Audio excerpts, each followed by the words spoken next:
સાંભળે કરે. ઉનાળાનો સમય આવ્યો. હંસો માનસરોવર જવા તૈયાર થયા. કાચબો પણ કહેવા લાગ્યો, હું પણ આવવાનો છું.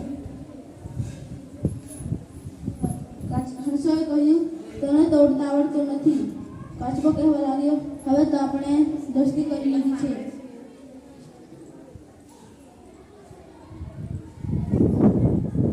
હંસોએ કહ્યું, અમારી પાસે એક ઉપાય છે, પરંતુ એક શરત છે, તું બોલ ન કરીશ. પછી કાચબાએ લાલચમાં આવીને હા કરી દીધી. હંસોના લાકડીનો છેડો હંસોના મોંમાં હતો અને વચ્ચેનો ભાગ કાચબાના મોંમાં હતો. મોટા મોટા ડુંગરો આવ્યા, મોટા મોટા પહાડો અને મોટી મોટી નદી આવી અને એક નાનકડું ગામ આવ્યું.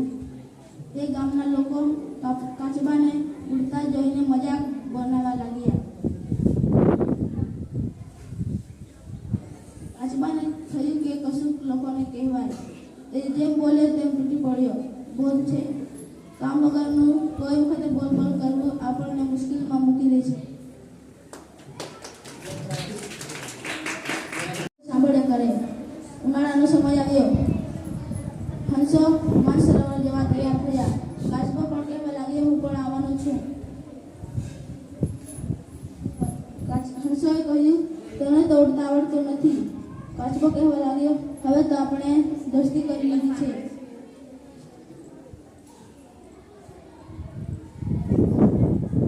હંસોએ કહ્યું, અમારી પાસે એક ઉપાય છે, પરંતુ એક શરત છે, તું બોલ ન કરીશ.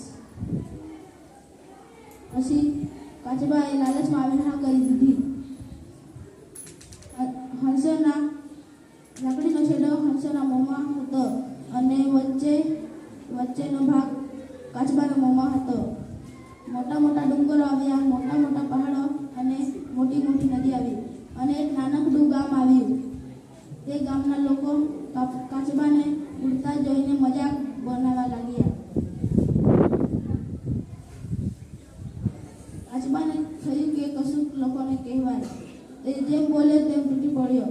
બોધ છે, કામ વગરનું કોઈ વખતે બોલ કરવું આપણને મુશ્કેલીમાં મૂકી દે છે.